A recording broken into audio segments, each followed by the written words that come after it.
Jai Hind everyone, welcome back. Welcome to the Journey Extraordinary. I, Ajay Singh Rajput, UPSC CDS All India Rank 1. Welcome you all back to the Journey Extraordinary.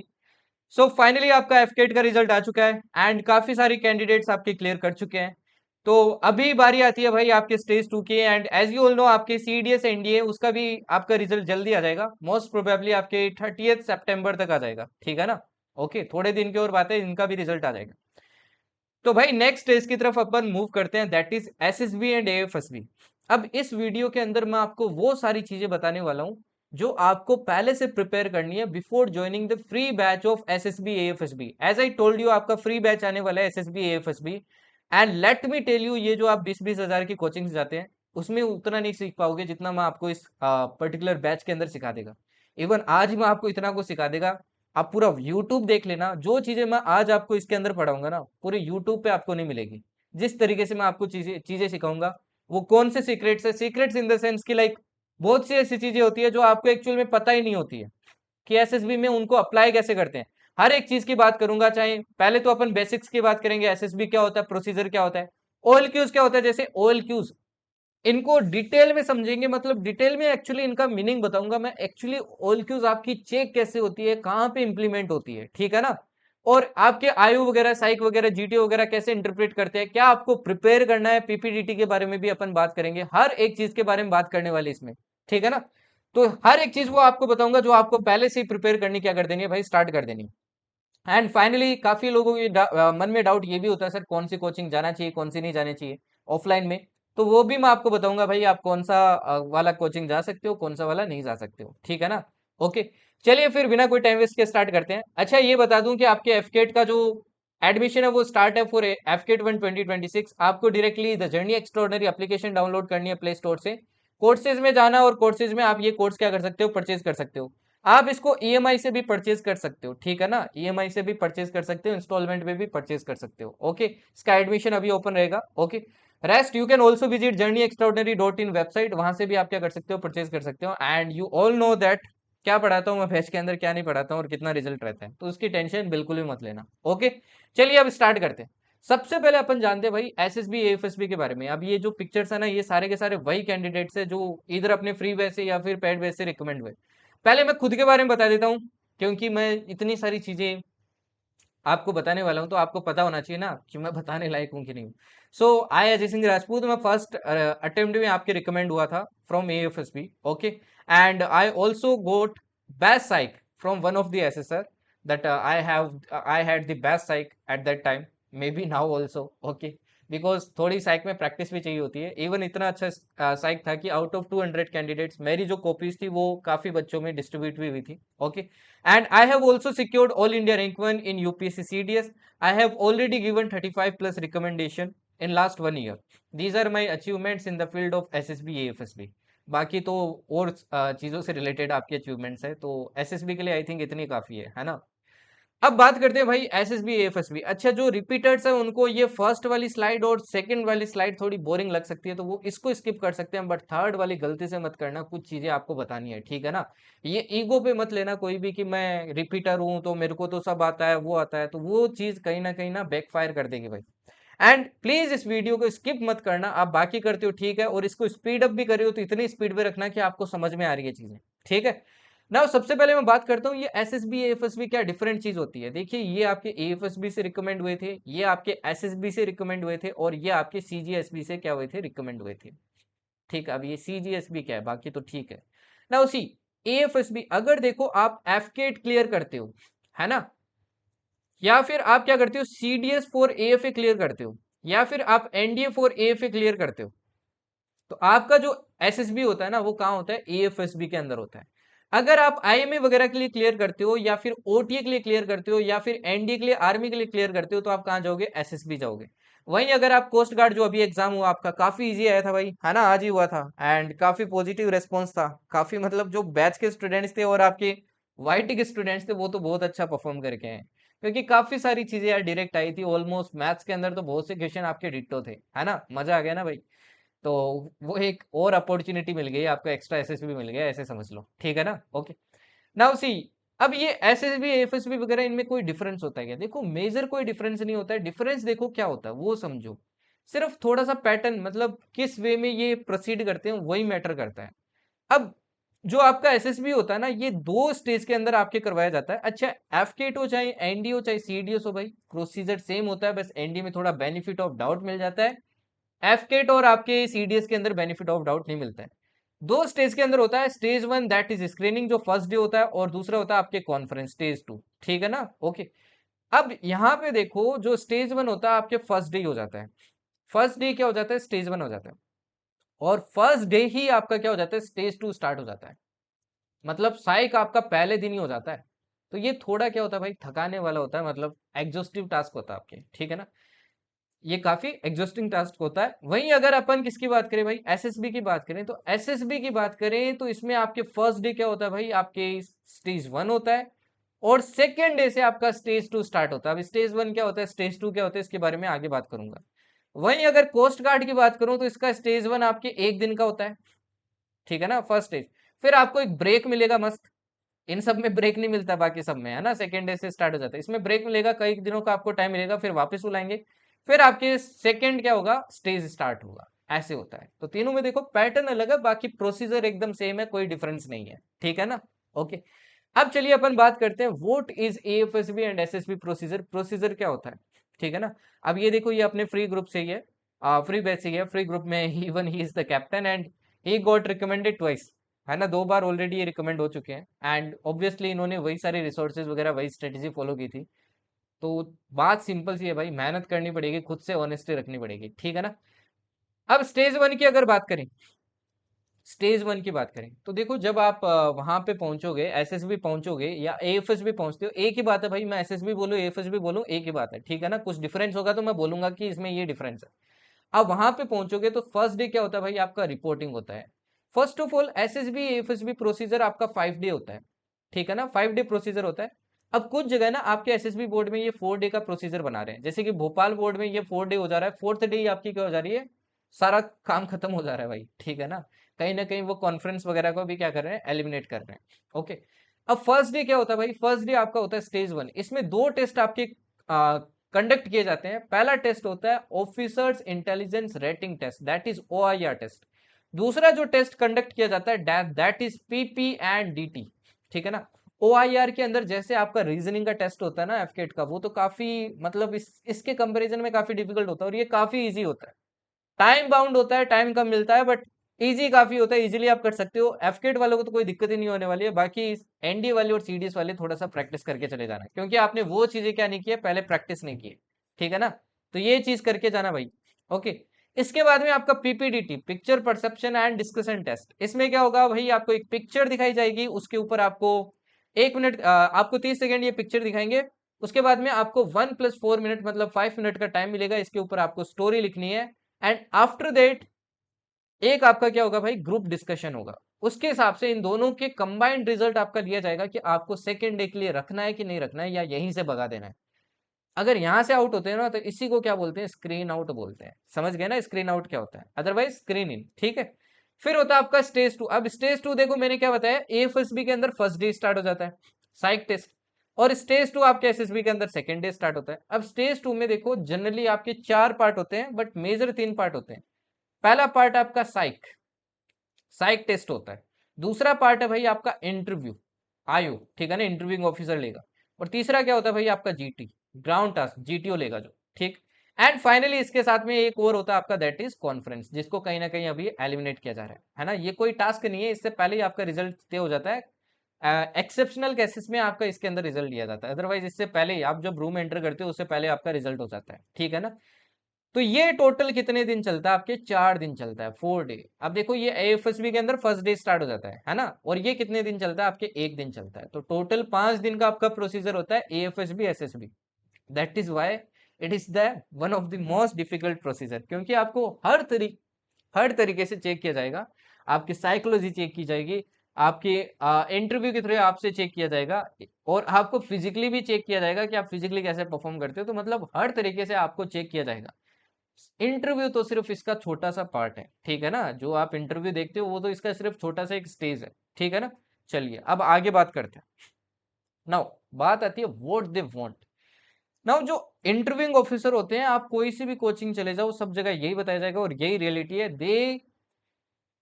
दे जज you on 15 set of OLQs, जो आपके 4 factors के अंदर आपकी divide की जाती है। This is factor 1, this is factor 2, this is factor 3, this is factor 4। Okay, ठीक है। फैक्टर 1 देखो आपके कहीं ना कहीं माइंड से जनरेट होता है। जैसे आप में इफेक्टिव इंटेलिजेंस है क्या, आप में रीजनिंग एबिलिटी क्या। रीजनिंग एबिलिटी क्या होता है कि क्या सही है क्या गलत है, क्या अपने को यूज करना चाहिए क्या नहीं सही करना, क्या अपने को नहीं करना चाहिए, वो आपको पता होना चाहिए, है ना। ऑर्गेनाइजिंग एबिलिटी है क्या, क्या आप चीजों को ऑर्गेनाइज कर सकते हो क्या। पावर ऑफ एक्सप्रेशन, अपनी जो बातें हैं, अपने जो थॉट्स है, अपने जो विचार है, वो आप क्रिस्पली सबके सामने रख सकते हो क्या। सोशल एडेप्टिबिलिटी, अपने लोगों के साथ जो आपका ग्रुप है उसके साथ घुल मिल सकते हो क्या, कोऑपरेशन आपके अंदर है क्या। सेंस ऑफ रेस्पॉन्सिबिलिटी बहुत इंपॉर्टेंट OLQ है। अब ये 3 OLQ देखो आपकी कहीं ना कहीं हार्ट से जनरेट होती है, और ये कहां से होती है, माइंड। माइंड देखो क्यों, क्योंकि इसमें देखो माइंड यूज हो रहा है। इफेक्टिव इंटेलिजेंस माइंड यूज होगा, रीजनिंग एबिलिटी माइंड यूज होगा, ऑर्गेनाइजिंग एबिलिटी सोच के ही तो करोगे, पावर ऑफ एक्सप्रेशन बोलोगे भी सोच के ही ना, और ये हार्ट से होती है भाई। सोशल एडेप्टिबिलिटी, आप किसी के साथ घुल मिल रहे हो तो आप किस वे से घुल मिलते हो भाई, दिल से मिलते हो ना। जैसे आपने देखा होगा, आप फॉरेन में जाते हो, फॉरेन में जाते ही अगर मान लो कोई इंडियन मिल गया तो आप उससे घुल मिलना स्टार्ट हो जाओगे। क्यों हो जाओगे क्योंकि वो हार्ट से जनरेट हो रहा है, क्योंकि ये इंडियन है, ठीक है ना। ओके, कोऑपरेशन हो गया, सेंस ऑफ रिस्पॉन्सिबिलिटी हो गया। तो ये लीस्ट ट्रेनेबल होते हैं, ये जो OLQs होती है ना, ये 3, ये लीस्ट ट्रेनेबल होती है, ना के बराबर ट्रेनेबल होते हैं। एनडी वाले कैंडिडेट्स में फिर भी ट्रेनेबल होते हैं, बाकी CDS FCAT वालों के लिए तो ना के बराबर है, ठीक है।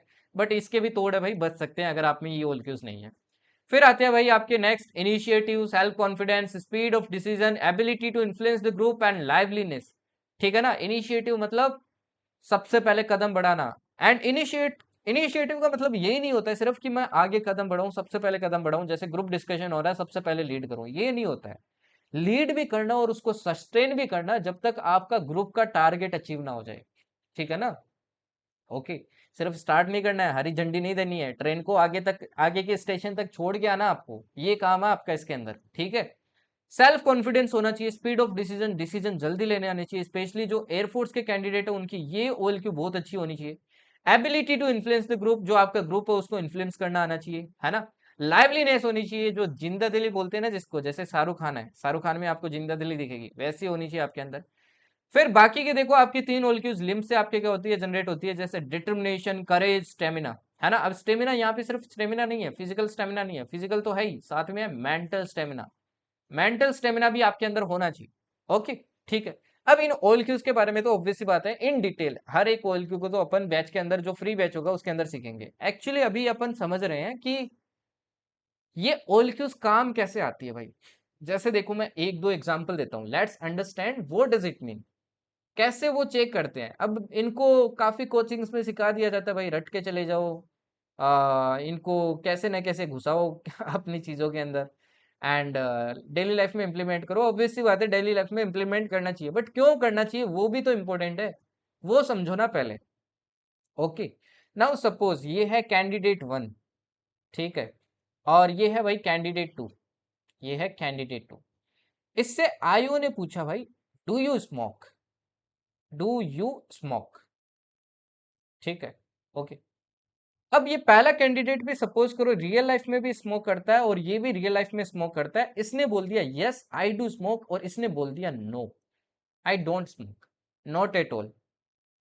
नाउ अब कुछ कोचिंग्स में सिखाया जाता है बी योरसेल्फ, वो पॉइंट ना काफी बच्चे गलत इंटरप्रेट करते हैं। एकदम सही बात है कि बी योरसेल्फ, बट इतना भी बी योरसेल्फ नहीं होना कि अपना जितनी भी वीकनेसेस है उनके आगे रख दो, आप सारी कमियां उनके आगे रख दो। अगर सोचो कोई भी इंसान अगर स्मोक कर रहा है तो उसमें इनमें से कौन सी OLQ नहीं है, क्या उसमें सेंस ऑफ रेस्पॉन्सिबिलिटी है। स्मोकिंग करना तो भाई गलत है ना, इवन अगर आप पब्लिक प्लेस में कर रहे हो तो वो भी इलीगल है। तो ये तो मतलब गलत चीज है वैसे भी, है ना। आप अपनी हेल्थ को इम्पैक्ट कर रहे हो, अगर किसी के बीच में कर रहे हो तो दूसरे के हेल्थ की भी इम्पैक्ट कर रहे हो। तो यहाँ पे कौन सा कैंडिडेट आयु के लिए सही होगा, ऑब्वियस सी बात है ना ये वाला कैंडिडेट होगा। ऑब्वियस सी बात है, ये करता है फिर भी इसने नो बोला, तो क्या झूठ बोलना सही है ना। आयु को तो नहीं पता ना भाई ये झूठ बोल रहा है ना। तो यहाँ पे इसने क्या दिखाई है, स्मार्टनेस दिखाई है, स्मार्टनेस। एकदम राजा हरिश्चंद्र बन के जाओगे ना भाई, तो बहुत दिक्कत होने वाली है। आयु के अंदर तो डेफिनेटली दिक्कत होने वाली है। तो यहाँ पे दिखा सेंस ऑफ रिस्पॉन्सिबिलिटी। अब सपोज करो ये कैंडिडेट के अंदर पहले से अभी इसने लेक्चर देख लिया और कोई स्मोक करता और उसने आज ही छोड़ दी, तो ऐसा कोई लाए करने वाला सीन ही नहीं बनता ना। लाए करने की भी भाई एक आपकी तरीका होता है, हर कोई आपकी झूठ नहीं बोल सकता है, समझ गए ना, हर कोई झूठ नहीं बोल सकता है। तो इस तरीके से भाई OLQ आपकी जज की जाती है। जैसे एक और एग्जांपल देता हूं मैं, सपोज करो आपके वो चल रहा है, क्या बोलते हैं, दैट GTO के अंदर आपका चल रहा है ग्रुप प्लानिंग एक्सरसाइज, जीपी चल रहा है। अब जीपी क्या होता है, ये आप अगेन आप बैच वगैरह के अंदर सीखोगे जो नए कैंडिडेट्स हैं। अब जीपी के अंदर अभी के लिए समझ लो, मैं जो समझाना चाहता हूँ वो समझ लो। एक सपोज करो आपकी प्रेग्नेंट फीमेल है, ठीक है, प्रेग्नेंट फीमेल है, ओके, एंड ये आपकी हाईवे है भाई, ओके, ये हाईवे है, ठीक है, ये एक प्रेग्नेंट फीमेल है और ये आपकी हाईवे है, और यहाँ पे सपोज करो एक ट्रैक्टर वाला है, ये ट्रैक्टर वाला है भाई, एंड इस फीमेल को अचानक से लेबर पेन होने लगे, ठीक है, लेबर पेन होने लगे। अब इस हाईवे पर काफी ट्रैफिक है भाई, हाईवे तो ऑब्वियस सी बात है, काफी गाड़ियां आएगी जाएगी।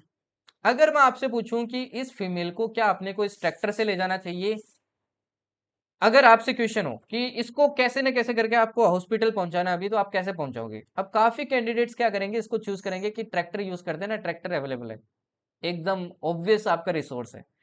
नाउ सी, ट्रैक्टर काफी अनस्टेबल व्हीकल होता है, यू ऑल नो दैट, जो भी ऊपर चढ़ा है भाई पता है काफी अनस्टेबल होता है। And if you will take a pregnant women by a tractor, तो हो सकता है आप फायदा कराने की जगह उसका नुकसान कर दो, उसकी जान को भी खतरा हो सकता है ना, ऐसा कोई झटका भी लग सकता है भाई ट्रैक्टर के अंदर। तो इंस्टेड ऑफ दैट यहाँ पे आपकी कौन सी क्वालिटी दिख रही है, रीजनिंग एबिलिटी। आप क्या कर सकते हो, ट्रैफिक में इतनी व्हीकल्स है, किसी की भी हेल्प ले सकते हो। ये तो दिखाएगा ही कि आप में क्या है भाई, रीजनिंग एबिलिटी है, साथ में फैक्टर 2 भी दिखाएगा कि हाँ आप में सोशल अडेप्टेबिलिटी है, तभी आप क्या ले पाए, हेल्प ले पाए। हेल्प लेनी भी बड़ी बात है, ठीक है ना। इस तरीके से भाई OLQs आपकी जज की जाती है, समझ में आया। एंड सिमिलरली जो आपके साइक वगैरह होते हैं उनके अंदर OLQs आपकी क्या की जाती है, चेक की जाती है। तो OLQs जब आपके रियल लाइफ में आपके अंदर ऐसी बेसिक सेंस है, अब ये बेसिक सेंस किसके अंदर होगी, जो बाहर निकलता है, जिसको पता है भाई ट्रैक्टर कैसा होता है कैसा नहीं होता है ना, मतलब एकदम नॉर्मल लाइफ जी रहा है, एक्सट्रोवर्ट लाइफ जी रहा है। इंट्रोवर्ट के लिए तो बहुत दिक्कत होगी, उसके लिए तो नॉर्मल चीज है, आराम से क्या ले लेगा, हेल्प ले लेगा। वही इंट्रोवर्ट होगा ना, यहाँ पे डायरेक्टली बोलेगा ट्रैक्टर में चलते हैं ना, अपना ट्रैक्टर है, ट्रैक्टर चलते हैं, बाकी को छोड़ो, किसी और से क्या पूछते हैं। इस तरीके से भाई ये चीजें क्या होती है, आपकी जज होती है, हर एक चीज आपकी जज की जाती है कि आप जो आगे आपको एकेडमी के अंदर एनवायरनमेंट मिलने वाला है, कि आप उसके अंदर सस्टेन कर पाओगे। यू नो, एकेडमी का एनवायरनमेंट हर कोई नहीं झेल सकता। आपने सुना होगा एनडीए से काफी सारे कैंडिडेट भाग जाते हैं, इवन IMA से भी भाग जाते हैं। वो क्यों भागते हैं, क्योंकि वो झेल नहीं पाते इन सब चीजों से। सिर्फ रिटर्न क्लियर करने से बात नहीं बनती है, आपको SSB के लिए भी ट्रेन करना, खुद को ट्रेन करना पड़ेगा, आपको हर एक चीज के लिए ट्रेन करना पड़ेगा, आपको एक ऑलराउंडर बनना पड़ेगा। सिर्फ ऐसा नहीं है कि आप एकदम बहुत सारे मार्क्स लेके आ रहे हो तो आप अच्छा परफॉर्म कर पाओगे एकेडमी में, ठीक है ना। जनरली आपने नहीं देखा होगा कोई भी मतलब एयर 1 वगैरह ला रहा है एयर 1 में मेरी बात कर लेता हूँ, मैं तो वैसे एकेडमी में हुई नहीं, अनफॉर्चुनेटली मेरा मेडिकल से रीजन थे। तो जो एकेडमी के अंदर है भाई, आपने जो स्वॉर्ड ऑफ ऑनर वगैरह मिलता है, कभी देखा है जनरली कोई एयर 1 को मिल रहा है, जो एयर 1 आ चुका है? बहुत कम चांस होगा, मैंने तो आज तक नहीं सुना, हो सकता है एक आध हो, ठीक है ना। क्योंकि यार वहां पे वही कैंडिडेट टिक पाता है जो ऑलराउंडर है, जो स्पोर्ट्स भी खेलता है, हर चीज करता है। तो अभी से करना स्टार्ट कर दो, ठीक है ना।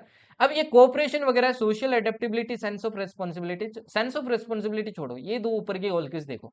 आपको क्या लगता है ये कैसे जनरेट होगी, कैसे जनरेट होती होगी, कैसे डेवलप होती होगी?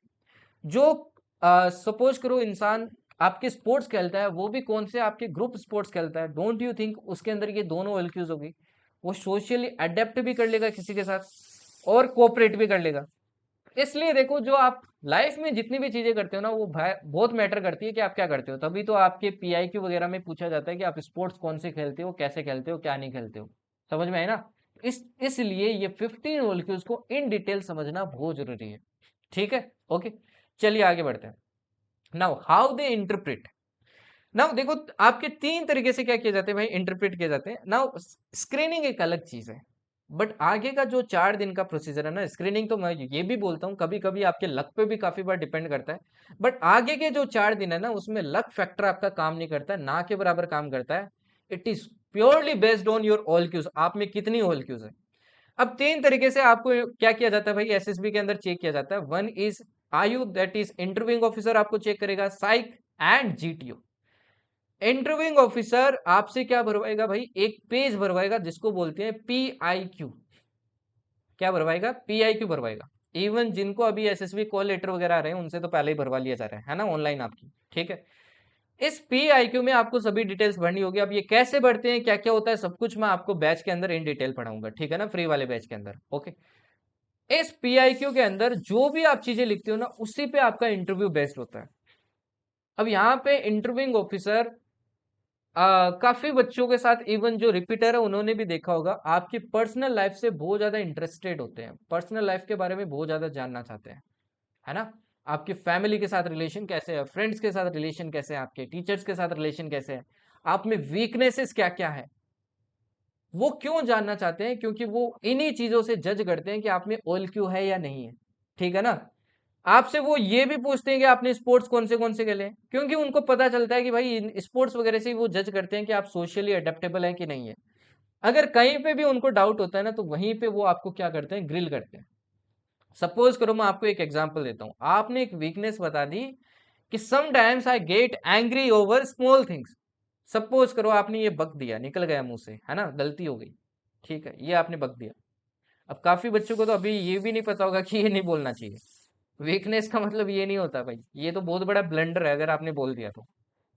अगर आपने ये बोल दिया ना, इंटरव्यूइंग ऑफिसर का नेक्स्ट क्वेश्चन होगा, okay gentleman, let tell me some of the instances when you got angry over small और ट्रिवियल थिंग्स।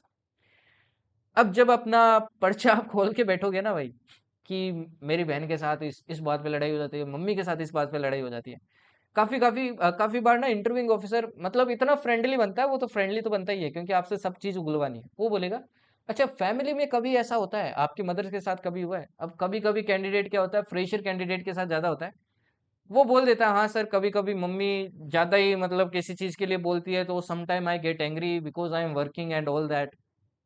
भाई कोई, सपोज करो कोई कोई भी इंसान है आज के टाइम में अपने पेरेंट्स के सामने बोल रहा है, तो मतलब वो डिसरेस्पेक्ट कर रहा है, दैट इज उसके पास सेंस ऑफ रेस्पॉन्सिबिलिटी नहीं है। अगेन ओएल क्यू क्या हो गई, डाउन हो गई।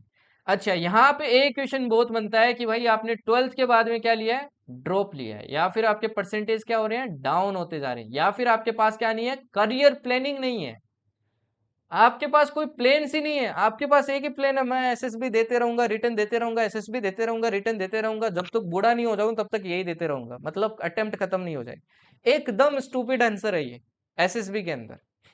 आप फर्स्ट टाइम में बोल सकते हो, बट बार बार कुछ कैंडिडेट को यही सिखाया जाता है कोचिंग के अंदर, यही बोलो यही बोलो यही बोलो। And at the end interviewing officer क्या सोचता है, ये क्या इंसान है, इसके पास तो खुद के प्लेन्स ही नहीं है, करियर प्लेन्स ही नहीं है, इसको डिफेंस के अलावा कुछ दिखता ही नहीं है। कितना डेस्परेट कैंडिडेट है ये, बहुत ज्यादा डेस्परेट कैंडिडेट है, इसको तो रिजेक्ट ही करेगा वो, डेफिनेटली रिजेक्ट करेगा। अगेन कोई ओएल क्यों नहीं दिख रही है ना भाई इस सब में। अब एक बार बोल दिए ठीक है कि सर मैं लास्ट अटेम्प्ट तक ये ट्राई करता रहूंगा, बट आपका प्लान बी भी तो होना चाहिए, अगर आप ये नहीं कर पाए, हो सकता है मेडिकल इश्यू हो जाए या कुछ और हो जाए, ठीक है ना। तो ओएल क्यूज भाई बहुत मैटर करती है, ओके। वो आपसे पूछते हैं कि भाई बताइए कि आपका डेली शेड्यूल क्या है ना, डेली रूटीन बताइए। क्यों पूछते हैं वो आपसे, ही वॉन्ट्स टू चेक कि आपकी ऑर्गेनाइजिंग एबिलिटी कैसी है। आपको वो पूछ लेते हैं आपने कभी स्कूल में प्रोग्राम करवाया, ये करवाया, आपने पार्ट लिया है, again he wants to check your organising ability. हर एक चीज आपकी चेक की जाती है, ये मत सोचना है कि आपकी चेक नहीं की जाती है, समझ गए ना, ठीक है। वो आपसे पूछते हैं कि भाई आपको इंडियन एयरफोर्स के कोई भी 5 फाइटर जेट्स के नाम बता दो, और सर को तो पता ही नहीं है क्योंकि हम तो सिर्फ रिटर्न दे के आए हैं। अगेन यार, जिस ऑर्गेनाइजेशन को ज्वाइन करना चाहते हो, आपको उसके बारे में, फाइटर्स के बारे में नहीं पता है, तो आप क्या ज्वाइन कर रहे हो उसको, वो क्यों रिकमेंड करे आपको। आप में डिटर्मिनेशन नहीं है, ओएल क्यों नहीं है, तो आपको क्यों वो ले, क्या करेंगे आपका। ऐसे तो बहुत कैंडिडेट है, किसी को भी ले सकते हैं ना, तो खुद सोच के देखो, इसीलिए डिफेंस नॉलेज इंपॉर्टेंट होता है, ऐसे ही नहीं बोला जाता है डिफेंस नॉलेज इज इंपॉर्टेंट। फिर बात करते हैं आपके साइक की, ठीक है। अभी ये मैं बस आपको बेसिक आइडिया दे रहा हूँ, समझा रहा हूँ कि एक्चुअली है क्या इंटरव्यू, एसएसबी है क्या। नाउ साइक की बात करें तो साइक में आपको कुछ बोलना तो है नहीं, आपको लिखना है। And let me tell you, ये जो टेस्ट होता है ना, इतना एग्जॉस्टिव होता है कि सच्चाई निकल ही जाती है भाई। इसमें आप छुपा नहीं सकते हो, इसमें तो फिर भी आप मतलब क्या कर सकते हो, ब्लफ कर सकते हो, ब्लफ चलता है इसके अंदर, बट यहाँ नहीं कर पाओगे क्योंकि ये इतना एग्जॉस्टिव होता है ना। इसके अंदर आपके टोटल 4 टेस्ट होंगे। पहला टेस्ट कौन सा होगा आपका, थीमेटिक एपर्सेप्शन टेस्ट। दूसरा कौन होगा, वर्ड एसोसिएशन टेस्ट। तीसरा क्या होगा, सिचुएशन रिएक्शन टेस्ट। फोर्थ कौन सा होगा आपका, एसडी होगा, सेल्फ डिस्क्रिप्शन टेस्ट। इसको टेस्ट भी बोल सकते हो, नहीं भी बोल सकते हो, मैन तो आपकी 3 टेस्ट है और सबसे इंपॉर्टेंट ये वाला है टेट। अब टेट के अंदर पिक्चर्स दिखाई जाती है, आपको पिक्चर्स के ऊपर स्टोरीज लिखनी पड़ेगी। टोटल 12 पिक्चर्स होगी और 12 स्टोरी लिखनी है। वेट के अंदर 60 वर्ड दिखाए जाएंगे, एक वर्ड आपके 15 सेकंड के लिए स्क्रीन पर रहेगा, उसी 15 सेकंड में उस पर सेंटेंस लिखना है, जितने में दूसरा आ जाएगा तो 60 वर्ड्स। सिमिलरली 30 मिनट मिलेंगे, 60 सिचुएशंस होंगे, उन पर रिएक्शन देना पड़ेगा, आप कैसे रिएक्ट करोगे। एसडी के अंदर आपको खुद के बारे में बताना पड़ेगा, खुद के बारे में बताना पड़ेगा। नाउ आप यहाँ पे जो भी लिखते हो ना, वो आपके एसडी से और पीआईक्यू से मैच जरूर किया जाता है। एक पीआईक्यू की कॉपी आपके साइक के पास भी जाती है and he will definitely match. Suppose करो कोई ऐसी थीम आ गई, आपके स्पोर्ट्स से रिलेटेड थीम आ गई एंड आपने स्पोर्ट्स के बारे में एक बहुत अच्छी स्टोरी लिख दी है, 12th स्टोरी आपने ऐसी लिख दी, और आपने कभी स्पोर्ट्स खेला ही नहीं है, पीआईक्यू के अंदर मेंशन कर रखा है डेस डेस डेस, कभी स्पोर्ट्स खेला ही नहीं है, तो अगेन व्हाट यू क्या वो आपकी रियल पर्सनैलिटी है, नहीं है। आप क्या कर रहे हो, बस फेक कर रहे हो उसको, समझ गए ना। ओके, यहाँ पे क्रिस्प होना बहुत जरूरी है। कुछ बच्चे क्या करते हैं, टेट की स्टोरी लिखने के लिए बहुत ज्यादा वर्डिंग्स की यूज करते हैं, और बहुत ज्यादा वर्डिंग्स की यूज करते हैं, उसको क्या बोलते हैं, उसको बोलते हैं वर्बोस। उसको क्या बोलते हैं भाई, वर्बोस बोलते हैं। और उसके पास कौन सी ओल क्यों नहीं है आपकी, आपकी कौन सी ओल क्यों नहीं है, ये वाली ओल क्यों नहीं है, पावर ऑफ एक्सप्रेशन। तो हर एक ओल क्यू भाई चेक होती है, हर एक ओल क्यू। आपको सिचुएशंस मिलती है कुछ पिक्चर्स में, जैसे कोई पानी में डूब रहा है, किसी के सामने चाकू लेके खड़ा है, आप कैसे रिएक्ट करते हो, वो डिसाइड करता है आपका स्पीड ऑफ डिसीजन कैसा है, आप क्या डिसाइड करते हो, ऑर्गेनाइजिंग एबिलिटी कैसी है। कभी कभी आपको फंक्शन वगैरह भी दिखा दिए जाते हैं पिक्चर्स के अंदर, आप कैसे ऑर्गेनाइज करते हो। हर ओल क्यू चेक होती है भाई, हर ओल क्यू, ठीक है ना। ये जो वेट है, वेट के अंदर आपका सबसे ज्यादा क्या चेक होता है, आपका एक तो मेंटल स्टेमिना चेक होता है यहाँ पे, और बाकी सारी ओएलक्यूज भी चेक होती है। जनरली बोला जाता है हर ओएलक्यू के लिए ना आपके 4 वर्ड्स होते हैं इसके अंदर, हर ओएलक्यू के लिए, और आप कितना पलटते हो वो बहुत मैटर करता है। एसआरटी के अंदर भी आपका सेम सीन होता है ना। आपको सिचुएशन दिया जाएगा, आप कैसे रिएक्ट करते हो, कितना गुस्सा होते हो, कैसे क्या स्टेप होता है आपका, कितनी स्मार्टनेस दिखाते हो। तो हर जगह भाई ओएलक्यूज यूज होती है, ठीक है ना, हर जगह क्या होती है, ओएलक्यूज यूज होती है। नाउ अब काफी सारे कैंडिडेट बोलेंगे सर आप तो झूठ बोलने के लिए बोल दिए स्टार्टिंग में। अच्छा, मैं आपसे एक क्वेश्चन पूछता हूँ, सिचुएशन रिएक्शन टेस्ट में जनरली कोई किसी के साथ लड़ाई कर रहा है पब्लिक के अंदर, आपको एक सिचुएशन आ गई एंड यू विल, अगर आप रियल लाइफ में हो, most of the candidates will do nothing, they will either record the video or will do nothing, will pass by. सच सच बताना, करते हो ना, फिर क्यों लिख के आते हो सिचुएशन रिएक्शन टेस्ट में, मैं उनको पेसिफाई करूंगा, ये करूंगा, वो करूंगा, ये करूंगा, क्योंकि वही चाहिए भाई। यहाँ पे बी योर सेल्फ काम नहीं आएगा, बी योर सेल्फ तो वो हो एक्चुअली आप, बट वो काम नहीं आएगा, ठीक है ना। आज की सोसाइटी की रियलिटी तो यही है, इसलिए मेरे को एसएसबी टेस्ट कहीं ना कहीं उतना वो भी नहीं लगता है, क्योंकि कभी कभी फालतू कैंडिडेट्स भी इसमें रिकमेंड होते हैं। ओके, ठीक है, लिटरली होते हैं भाई। फिर बात करते हैं भाई आपके जीटीओ की। नाउ जीटीओ में आपके जो ग्राउंड टास्क ऑफिसर होते हैं वो आपके क्या चेक करते हैं, दो तरीके से करते हैं। एक तो आपके जैसे ग्रुप डिस्कशन वगैरह होते हैं, ग्रुप प्लानिंग एक्सरसाइजेज वगैरह होती है, और दूसरे आपके ग्राउंड टास्क होते हैं जैसे कि आपके स्नेक रेस वगैरह हो गई, पीजीटी वगैरह हो गई, है ना। आप कैसे वहां पे माइंड का यूज करते हो, कैसे नहीं करते हो। अब पीजीटी है, पीजीटी के अंदर देखो आपका रीजनिंग एबिलिटी कितना लगता है, ability to influence the group कितना लगता है, क्या आप ग्रुप को बना लो कि आपका आइडिया काम करेगा। तो हर ओएलक्यू भाई चेक होती है, हर ओएलक्यू, और आपको हर ओएलक्यू दिखाने के लिए हर एक चीज को समझना पड़ेगा, ठीक है ना, हर एक चीज को माइन्यूटली समझना पड़ेगा। इसीलिए बोलते हैं कि एसएसबी के अंदर और एएफएसबी के अंदर स्टार्टिंग से राइट गाइडेंस होना बहुत जरूरी है, क्योंकि एक बार तीर टेढ़ा चला गया ना, वो टेढ़ा ही जाएगा। अब जैसे काफी सारे साइक में कोचिंग है जहाँ पे बोला जाता है भाई कि साइक में कुछ पिक्चर्स दे दी, इनको रट लो, इन्हीं में से आएगा, that will not work, not at all, वो काम नहीं करेगा। और कुछ जगह बोला जाता है कुछ भी आ जाए हाई लेवल लिखने की कोशिश करो, हाई लेवल नहीं होता भाई हर बार, पहले प्रैक्टिकल होना चाहिए, प्रैक्टिकल आइडिया होना चाहिए जिसमें ऑल क्यूज दिखे, उसके बाद में बात करते हैं अपन हाई लेवल वगैरह के बारे में। हाई लेवल तो लास्ट स्टेज है जिसके बारे में अपन को बात करनी चाहिए, समझ गए ना। ओके, अब बात करते हैं from where you should start, जो आपको अभी से प्रिपेयर करना स्टार्ट कर देना है। पहली चीज तो यार स्पीक फ्लुएंटली एंड क्रिस्पली, ये स्टार्ट कर दो यार अभी से, वो भी किसमें, इंग्लिश में। English is very important if you want to perform good in SSB. Let me tell you, interview भी आपका इंग्लिश में होता है, आपके जितने भी ग्रुप डिस्कशन वगैरह होंगे वो भी अभी आपके सारे किस में होंगे, इंग्लिश के अंदर होंगे। आपका साइक टेस्ट होगा वो भी आपका इंग्लिश के अंदर होगा, ए टू जेड चीज आपकी इंग्लिश के अंदर होगी। आप कुछ जगह हिंदी यूज कर सकते हो बट एक्सेप्टेबल जो मतलब प्रमोट किया जाता है ना वो इंग्लिश ही किया जाता है। तो इंग्लिश स्पीकिंग आज से स्टार्ट कर दो। कैसे करोगे ये भी मैं आपको बताऊंगा, मैंने कैसे स्टार्ट किया था। तो आप क्या कर सकते हो, जैसे मिरर के आगे ना, मिरर के आगे खुद से बात करना स्टार्ट कर दो, किसी और से नहीं तो खुद से बात करना स्टार्ट कर दो, कॉन्फिडेंटली आइज में आइज डाल के। या फिर आप क्या कर सकते हो, कोई टॉपिक पढ़ो जियो पॉलिटिक्स के बारे में या फिर किसी भी चीज के बारे में, उसको जाके क्या करो, मिरर के अंदर रिपीट करो। ठीक है ना, मिरर के अंदर जाके आपको क्या करना है भाई, रिपीट करना है। तो मिरर में आप क्या कर सकते हो भाई, प्रैक्टिस कर सकते हो। एंड वो जो टॉपिक पढ़ा है वो टॉपिक जाके आप क्या कर सकते हो, मिरर में रिपीट कर सकते हो। कोई भी जियो पॉलिटिक्स वगैरह का रीड करके उसको मिरर में क्या करो, आपको जाके बोलना है। ठीक है ना। सेकंड क्या कर सकते हो, आप खुद को रिकॉर्ड भी कर सकते हो, रिकॉर्ड करके एंड खुद को सुनो, आपका प्रोनाउंसिएशन कैसा है ना, आपका वॉइस मॉड्यूलेशन कैसा है। इंग्लिश बोलने का मतलब ये नहीं है सिर्फ जैसे बुक पढ़ दी वैसे बोल दो, आपका वॉइस मॉड्यूलेशन अच्छा होना चाहिए। आपको कब हाई पिच करना है कब लो पिच करना है वो भी आपको पता होना चाहिए। और क्रिस्पली बोलना स्टार्ट करो, मतलब कम शब्दों में बड़ी बात बोल देना। ठीक है ना। Okay. Organise your your life and solve daily life problems. Daily life problem से भाई भागना बंद करो, क्योंकि डिफेंस की प्रिपरेशन एक अलग चीज है यार। अगर आप एसएसबी वगैरह की प्रिपरेशन कर रहे हो ना तो आपको डेली लाइफ में जितनी भी दिक्कतें हैं उनसे भागो मत। कोई भी लाइक फैमिली इश्यू होता है कुछ भी होता है उसमें सोल्व करने की कोशिश करो, क्योंकि रीजनिंग एबिलिटी डेवलप होती है आपकी, इफेक्टिव इंटेलिजेंस अच्छी होती है। और लाइफ में ऑर्गेनाइजिंग एबिलिटी को भी अप्लाई करो, जैसे कुछ घर में आपको ऑर्गेनाइज करना है, बर्थडे पार्टी हो गई या फिर कुछ भी हो गया, शादी ऑर्गेनाइज करनी है किसी की भी, खुद की तो मत करवा लेना अभी, क्योंकि ठीक है ना, क्योंकि मैरिड कैंडिडेट्स अलाउड नहीं है आपकी। ठीक है।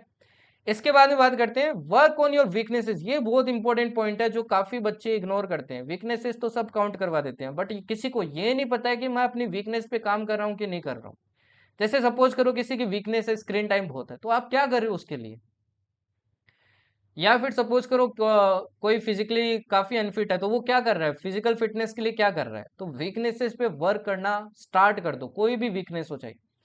Gain knowledge about defence. Defence के बारे में नॉलेज गेन करना अभी से स्टार्ट कर दो, हर एक चीज के बारे में। जैसे कि वॉर हो गई आपकी, जितने भी वॉर है, अगर आप एएफएस भी देने जा रहे हो तो आपको एयरफोर्स ने क्या क्या रोल प्ले किया है वो आपको पता होना चाहिए। कौन से फाइटर जेट्स है, एयरफोर्स के हर एक चीज के बारे में आपको पता होना चाहिए। कौन सी एकेडमी कहाँ पे है कहाँ पे नहीं है। ठीक है ना। ऑफिसर्स के बारे में आपको पता होना चाहिए, अभी चीफ कौन है ना, एयर मार्शल कौन थे। ऐसे ही आर्मी के लिए जा रहे हो तो आर्मी के बारे में पता होना चाहिए। जैसे कि आप एयरफोर्स के लिए जा रहे हो तो बाकी जो दो फोर्सेस है उनके बारे में आपको जेनरिक नॉलेज होना चाहिए। ऐसा नहीं है कि एकदम इन डेप्थ होना चाहिए, बट एयरफोर्स का इन डेप्थ होना चाहिए। ठीक है। मास्टर जियो पॉलिटिक्स। जियो पॉलिटिक्स के बारे में अच्छे से नॉलेज गेन करो भाई, क्या चल रहा है जियो पॉलिटिक्स के बारे में, क्या नहीं चल रहा है। इसके लिए आप क्या कर सकते हो, करियर 247 आप क्या कर सकते हो, फॉलो कर सकते हो प्रशांत धवन को। ठीक है ना। पीडी सर को आप क्या कर सकते हो भाई, फॉलो कर सकते हो। अदरवाइज किसी कोई और है तो उनको भी आप क्या कर सकते हो, फॉलो कर सकते हो। ओके। न्यूज़पेपर पढ़ना स्टार्ट कर दो। न्यूज़पेपर से बेस्ट कुछ नहीं है भाई, है ना। न्यूज़पेपर में भी क्या पढ़ो भाई, जो जियो पॉलिटिक्स वाले पेजेस है उनको पढ़ो। Generally first page second page पे भी मिल जाते हैं। Don't be casual in life. Life में कैजुअल मत बनो भाई, मतलब रूल्स ब्रेक करना बंद कर दो, स्ट्रिक्ट हो जाओ। ये जीटीयू के अंदर बहुत ज्यादा एप्लीकेबल होता है। काफी बच्चे रूल ब्रेक करते हैं, वो बोलते हैं कि सर मैंने पीजीटी के अंदर मैं सबसे आगे रहा, इतना अच्छा परफॉर्म किया, इतना अच्छा ये किया, फिर भी मैं रिजेक्ट हो गया। वो क्यों हो गया, क्योंकि उसने रूल हर जगह ब्रेक किए। हर कदम पे वो क्या करता था, रूल ब्रेक करता था। रेड कलर पे कभी पैर रख दिया, कभी रस्सी गिरा दी, कभी कुछ कर दिया, कभी कुछ कर दिया। तो रूल्स आर वेरी इंपॉर्टेंट। क्यों इंपॉर्टेंट है एक बार सोच के देखो। आप डिफेंस में जा रहे हो, सपोज करो आप लैंड माइन्स के बीच में हो, आपकी एक गलती आपकी जान तो जाएगी जाएगी, उनसे उनको कोई फर्क नहीं पड़ता है। बट आपके साथी जो आपके साथ हो उनको भी आप ले डूबोगे। इसलिए rules are very important when you join the arm forces. ठीक है ना। Practise hard and in right direction. Right direction में प्रैक्टिस करो। अब गाइडेंस वगैरह क्या करना है क्या नहीं करना वो सब मैं आपको बताऊंगा। ठीक है ना। बट प्रैक्टिस करना पड़ेगा भाई, प्रैक्टिस के बिना काम नहीं बनेगा। Don't be yourself, be smart. ये लाइन तो चिपका लेना अपनी टेबल के आगे आ जाएगी। ठीक है ना। आपको बहुत लोग मिलेंगे वाईटी के ऊपर जो बोलेंगे B yourself, B yourself, be your self. मैं जब रिकमेंड हुआ था उससे पहले मैं भी सोचता था what is be yourself, and then I get to know कि ये जो बी योरसेल्फ बोलते हैं वो बी योरसेल्फ कुछ और है, that is be smart. Okay, आपको हर चीज रिवील नहीं कर देनी है, ठीक है ना। जैसे सपोज करो आप रूल बहुत ब्रेक किया, आप पे बाइक चलाते हो और आपने बहुत फाइन कटाए, तो ऐसा नहीं है कि आप आयु को सब कुछ बता देंगे, नहीं भाई। स्मार्ट बनना है, स्मार्ट, ठीक है ना, चीजों को छुपाना है, झूठ भी नहीं बोलना बट छुपाना है जितना छुपा सकते हो। ओके, अब स्टेज वन के बारे में थोड़ा सा बात कर लेते हैं, क्योंकि एक होमवर्क देना आपको, तो देखते हैं कि आप कैसा परफॉर्म करते हो। स्टेज वन के अंदर क्या होता है भाई, एक OIR होता है जिसके अपन बैच के अंदर बात करेंगे, and that next is PPDT, इसकी भी अपन बैच के अंदर इन डिटेल बात करेंगे वापस, ठीक है।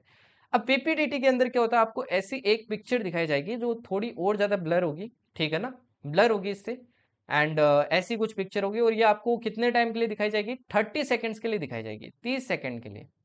ओके, इसके बाद में ये स्क्रीन आपकी ब्लैक हो जाएगी और आपको 1+4 मतलब टोटल 5 मिनट आपको दिए जाएंगे, और एक ऐसा पेज दिया जाएगा, इसके ऊपर ऊपर तो आपको पहले ही डिटेल्स वगैरह फिल कर लेनी है। एक बॉक्स होगा, यहाँ पे लिखा होगा एक्शन, ठीक है, एक्शन या थीम, एंड यहाँ से आपको स्टोरी वगैरह लिखनी है। ओके, अब PPDT के अंदर क्या करना होता है, सबसे इंपॉर्टेंट होता है आपका ये ऊपर वाला पार्ट, सबसे इंपॉर्टेंट, इसको बहुत बच्चे इग्नोर करते हैं, क्योंकि ये क्या दिखाता है भाई, आपका परसेप्शन दिखाता है, आप क्या परसीव कर रहे हो, कितना क्लैरिटी के साथ आप चीजों को देख रहे हो। अब इसके अंदर देखो, बॉक्स के अंदर आपको क्या क्या फिल करना होता है, सबसे पहले देखो कि कितने लोग हैं, यहाँ पे लोग देखो कितने दिख रहे हैं आपको, 6 दिख रहे हैं। अगर मान लो उससे भी ज्यादा होते तो अपन 6 7 8 9 10 होते तो अपन क्या करते, एक को ही मार्क करते हैं यहाँ पे, क्योंकि 8 10 को मार्क करना बहुत ज्यादा टाइम ले लेगा, बट यहाँ पे 6 है तो अपन 6 मार्क कर सकते हैं। अब ये जिस ऑर्डर में ना, उसी ऑर्डर में क्या करो, इसमें इसके अंदर मार्क करो। अब इसके अंदर आपको क्या क्या मार्क करना होता है, आपको ये बताना है कि मेल है कि फीमेल है, मेल को M से और फीमेल को F से, मूड उनका पॉजिटिव है कि नेगेटिव है, ठीक है। एज बतानी है आपको, एज कितनी है, 25 है, 28 है, जो भी है, ये 3 चीजें आपको क्या करनी है, इसके अंदर बतानी है, ठीक है ना। अब जैसे देखिए इस पिक्चर के अंदर अपन करेंगे तो कितने कैरेक्टर्स है, तो अपन 3 कर देंगे, जैसे मेल, और उसके बाद में देखो अपने को ये दूसरा मेल दिख रहा है, यहाँ पे ऊपर के साइड एक फीमेल दिख रही है, इधर अपने को एक मेल दिख रहा है, एक फीमेल दिख रही है, और एक मेल दिख रहा है। अब इनके आगे जो भी एजेस आपको लग रही है वो एज मार्क करनी है, जैसे इनकी एज मेरे को समथिंग अराउंड आपकी 25 के अराउंड लग रही है, ठीक है।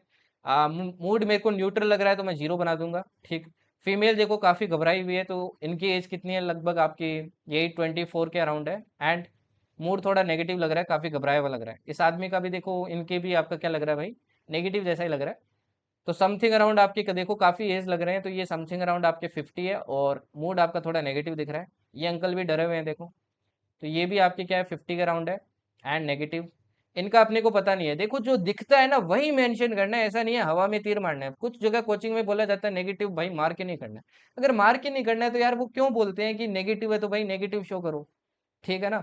अब ये फीमेल अपने को दिख नहीं रहा है, तो एज अपने को क्या लग रही है, अब एज भी अपने को इतना क्लैरिटी नहीं है, तो आप मार्क कर सकते हो अपनी मर्जी से, 22 के अराउंड है, एंड न्यूट्रल मूड मूड रख देते हैं। एंड इस आदमी का भी मेरे को इतना ज्यादा नेगेटिव लग नहीं रहा है, तो समथिंग अराउंड आपकी एज कितनी है, हाँ 27 के अराउंड है, एंड न्यूट्रल। अब इनमें से आपको एक हीरो चूज करना है, जैसे मैंने हीरो किसको बनाया भाई, इनको बनाया, जिसको हीरो बनाना है उनको आपको एनसर्कल करना है। फिर आपको इस पिक्चर में क्या देखना है, हर एक एलिमेंट को ध्यान से देखना है, हर एक चीज को ध्यान से देखो। देखो क्या क्या दिख रहा है, मेरे को एक सामने बिल्डिंग दिख रही है, और यहां से देखो आपकी आग की क्या निकल रही है, लपटें निकल रही है। मैं, ये हो सकता है ये कोई घर हो सकता है ये कोई फैक्ट्री हो, है ना। एंड बाहर देखो ये जो कांच लगे हुए थे, इस कांच के देखो टुकड़े भी बाहर बिखरे हुए हैं, मतलब विस्फोट भी हुआ है अंदर। ओके, तो इसी हिसाब से आपको क्या लिखना है, एक्शन लिखना है। अब हो सकता है यहाँ पे आप फायर एक्सटिंग्विश करे, कुछ भी करे, है ना, रेस्क्यू ऑपरेशन हो सकता है, कुछ भी हो सकता है। अब जिसको हीरो बनाए उसी से आपको क्या करवाने, एक्शन वगैरह करवाने, और आपको क्या लिखनी है, एक स्टोरी लिखनी है, ठीक है। जैसे देखो अब यहाँ पे ये माइन्यूट माइन्यूट डिटेल्स बहुत इंपॉर्टेंट होती है। अगर देखो ये पार्टिकल्स आपने देखते तो आपके माइंड के अंदर आता ही नहीं कि अंदर कोई ब्लास्ट वगैरह हुआ है या फिर आपके कुछ धमाका वगैरह हुआ है। अब धमाका हुआ है तो ऑब्वियस सी बात है कि हो सकता है या तो ये किचन वाला रूम था या फिर आपका क्या है, ये फैक्ट्री। अगर फैक्ट्री बनाते हो तो आपको क्या करना चाहिए, यहाँ पे सबसे पहले कोर्स ऑफ एक्शन क्या होना चाहिए, आपको सबसे पहले फायर ब्रिगेड वगैरह को क्या करना चाहिए, आपको कॉल करना चाहिए, ठीक है। उसके बाद में जो लोग हैं यहाँ पे, ब्लास्ट तो ऑलरेडी हो चुका है, तो आपको क्या करना चाहिए, ये गेट दिख रहा है, यहाँ से क्या कर सकते हो, लोगों को इवैक्यूएट कर सकते हो, जिनको आप सेफली बचा सकते हो, ठीक है ना। ओके, अब जो फैक्ट्री वगैरह होते हैं, जब तक आपके फायर ब्रिगेड आती है तब तक आप क्या कर सकते हो, फैक्ट्री वगैरह के अंदर आपको पता होगा कि आग बुझाने के लिए सिस्टम वगैरह भी होते हैं और आपकी बड़ी बड़ी टंकियां भी होती है पानी की, तो वो पानी भी आप तब तक क्या कर सकते हो, यूज कर सकते हो। आप फर्स्ट एड वगैरह प्रोवाइड कर सकते हो, बाकी पब्लिक की हेल्प ले सकते हो कॉपरेशन के थ्रू, है ना। तो इस तरीके से आपको क्या लिखनी होती है, एक प्रॉपर स्टोरी आपको एक वीव करनी होती है जिसके अंदर आपकी ऑल क्यूज दिखनी चाहिए। स्टोरी की ध्यान रखना, हमेशा 3 पार्ट होते हैं। सबसे पहले आपको बताना है व्हाट ले टू द सिचुएशन, इस सिचुएशन में पहुंचे कैसे, आपको ये बताना है सबसे पहले, ठीक है ना। हो सकता है ये आपका हीरो है, ये एक दिन गुजर रहा था यहाँ से, हो सकता है ये स्कूल का टीचर हो तो ये गुजर रहा था, and suddenly there was a blast in a factory. अब ये फैक्ट्री आप किसी भी चीज की बता सकते हो, ग्लास की बता सकते हो, किसी की भी बता सकते हो। एंड उसके बाद में ये वोट ले टू द सिचुएशन में पहुंच गए। अब ये वोट ले टू द सिचुएशन 2 से 3 लाइन में ही खत्म करना है। पास्ट को जितना कम रखना है उतना कम रखो। फिर आपको प्रेजेंट में बहुत कुछ लिखना है, प्रेजेंट में सारे एक्शन होंगे, क्या क्या एक्शन किए फिर इसने, है ना। जितने भी एक्शन होंगे वो वाले सारे पार्ट आएंगे जिसको बोलेंगे व्हाट इज गोइंग ऑन, क्या चल रहा है अभी, जितने भी एक्शन लिए जाएंगे। And finally what will be the outcome, finally आपको क्या निकालना, आउटकम निकालना। आउटकम क्या होगा, हमेशा पॉजिटिव ही रखना, आउटकम कभी भी नेगेटिव नहीं होना चाहिए। स्टार्ट देखो नेगेटिव हो सकता है, यहाँ पे देखो स्टार्ट नेगेटिव है, बट आउटकम हमेशा पॉजिटिव होना चाहिए कि एट द एंड क्या हो गई, सेफली आपकी फायर बुझा दी, एंड जितने भी इंजर्ड लोग थे उनको एडमिट भी करवा दिया, कोई भी कैजुअलिटी वगैरह नहीं हुई। तो आपको एंडिंग क्या रखनी है, पॉजिटिव ही रखनी है, कभी अवार्ड वगैरह नहीं देना है। अब इन डिटेल सब चीजों के बारे में अपन क्लास के अंदर बात करेंगे। अब ये एक पिक्चर है, इसको ध्यान से एनालाइज करना एंड कमेंट्स के अंदर स्टोरी लिखना। Let's see where you stand now, है ना। स्पेशली रिपीटर्स तो लिखना ही लिखना, बाकी लोग भी ट्राई करना। बाकी अपन बैच के अंदर अच्छे से सीखेंगे, फ्री वाले में ऑब्वियस सी बात है भाई, फ्री फ्री होने वाला है, ठीक है ना। तो इसका कमेंट्स में मेरे को स्टोरी लिख के अच्छे से एनालाइज करो। इस पिक्चर को मैं थोड़ा जूम भी कर देता हूँ एक बार के लिए ताकि आप देख सको इसको, ठीक है। ओके, तो देख ली होगी आपने, पोज करके देख लेना एंड इसके ऊपर स्टोरी लिखना। एंड फाइनली ये जो पीडीएफ आपको यहाँ मिल जाएगी द जर्नी एक्स्ट्राऑर्डिनरी चैनल पे। एंड एप्लीकेशन भाई डाउनलोड कर लेना क्योंकि फ्री कोर्स आने वाला है, इसी फ्री कोर्स सेक्शन के अंदर आने वाला है आपके, मैं इन्फॉर्म कर दूंगा जैसे ही आएगा, ठीक है ना। आपको टेलीग्राम पे इन्फॉर्म करूंगा तो टेलीग्राम ज्वाइन कर लेना, ठीक है। एंड एप्लीकेशन डाउनलोड कर लेना या फिर journey extraordinary dot in website से भी आप विजिट कर सकते हो। एंड यहाँ से आपको क्या करना है भाई, एक्सेस करना है कोर्स को, ठीक है, फ्री कोर्स वाला। एंड एक डेडिकेटेड आपका ग्रुप भी होगा उसमें जिसमें आपके प्रैक्टिस सेशन वगैरह भी करोगे आप, है ना। एंड वहीं से आपकी सारी रिकमेंडेशन निकलेगी भाई। अच्छे से प्रिपेयर करना, कोई पैसा नहीं है भाई। एंड वन मोर थिंग, आप कोचिंग्स वगैरह जाते हो, काफ़ी सारी कोचिंग अच्छी भी है, ऐसा नहीं है सारी कोचिंग खराब है।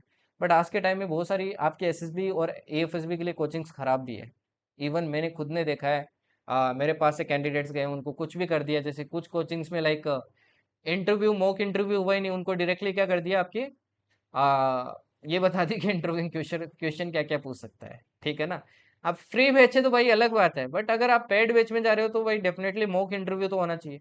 एंड कुछ कोचिंग में आपके फालतू की लूट मचा रखी है, 7-7 8-8 हज़ार रुपए लेते हैं आपसे। इवन ऑनलाइन कोचिंग्स भी है काफी सारी, आपसे पैसे ले लेते हैं एंड फिर चीजें नहीं होती है ना। आपका मॉक इंटरव्यू शेड्यूल होता है बट होता ही नहीं है, या तो एट द एंड होता है या फिर होता ही नहीं है।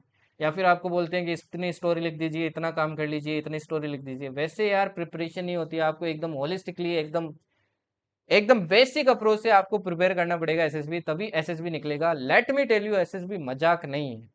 रिपीटेशन मत लगवाना भाई, रिकमेंड होके रिपीटेशन लगवा रहे हो चलेगा, बट फालतू की रिपीटेशन मत लगाना। हवा में उड़ के मत एसएसबी देने चले जाना, क्योंकि रिपीटेशन के एक बार साइकिल स्टार्ट हो गई ना, वो रिपीटेशन के चलती जाएंगे। स्क्रीन आउट हो रहे हो तब तक कोई दिक्कत नहीं है, बट जिस दिन कॉन्फ्रेंस आउट हो गए ना, उल्टी गिनती स्टार्ट हो सकती है, ठीक है ना। तो अच्छे से प्रिपेयर करके अच्छे से देखिए हो, एंड डेफिनेटली मैं आपको हर एक चीज प्रोवाइड करूंगा इसके अंदर। अब इस कोर्स के बाद में ना आप कोई भी ऑफलाइन कोचिंग जा सकते हो, काफी सारी देखो ऑफलाइन कोचिंग्स हैं। And let me tell you, मैं किसी का प्रमोट नहीं कर रहा हूँ यहाँ पे। आज तक मैंने एक भी आपने देखा होगा, मेरे को 1.5 ईयर्स हो गए, मैंने एक भी चीज का प्रमोशन नहीं किया, मतलब आउट ऑफ माय प्लेटफॉर्म, एक भी चीज का। इवन मेरे को काफी सारे ऑफर्स भी आए हैं, चाहे बुक्स का हो, है ना, डिफरेंट डिफरेंट पब्लिकेशन का, चाहे आपकी किसी और चीज का हो। बट मैंने आपके आगे बात ही नहीं रखी आज तक कि मेरे पास ये है वो है, क्योंकि वोट आई फील कि जो मेरे को राइट लगेगा वो मैं फ्री में ही प्रमोट कर दूंगा, ठीक है ना। एंड ये मेरे को सही लग रहा है, इसीलिए मैं फ्री में ही प्रमोट कर रहा हूँ। तो आप देखो, कुछ अगर आपके पास अच्छे पैसे हैं भाई, तो आप ऑफलाइन कोचिंग इस कोर्स के बाद जा सकते हो, बट ये कोर्स देख के जाना, वरना वहां पे भी आपको इतना कुछ मिलेगा नहीं, बेनिफिट नहीं मिलेगा, ठीक है ना। आप जैसे कि आफ्पा जा सकते हो, अच्छा, अच्छी कोचिंग है, ठीक है। आप अमास वगैरह जा सकते हो, ठीक है ना।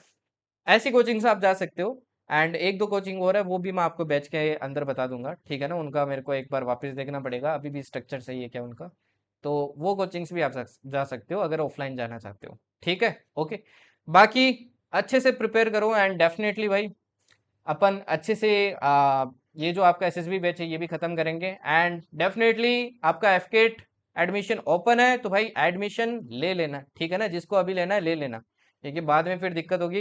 एंड सीडीएस वाला जो एडमिशन है मैंने ऑलरेडी बता दिया, आपकी 20th को स्टार्ट हो रहा है फॉर सीडीएस एंड एनडीए, दोनों के लिए आपका स्टार्ट कब हो रहा है, 20th को। सीएपीएफ वाले आपके सीडीएस का बैच परचेज कर सकते हैं फॉर पेपर 1, भाई सेम ही चीज है, कोई डिफरेंस नहीं है, let me tell you, maximum वहीं से आएगा, ठीक है ना। ओके, मैथ्स एंड सीडीएस का मैथ्स एंड ओटीए का आपका अलग अलग क्या रहेगा, कोर्स रहेगा, don't worry about that. Okay, okay then, thank you and जय हिंद। एंड कमेंट्स में जरूर बताना आपको ये वीडियो कैसी लगी, बताना जरूर भाई। ओके, एंड अच्छी लगी हो तो भाई डेफिनेटली शेयर कर देना अपने दोस्तों के साथ में। ओके।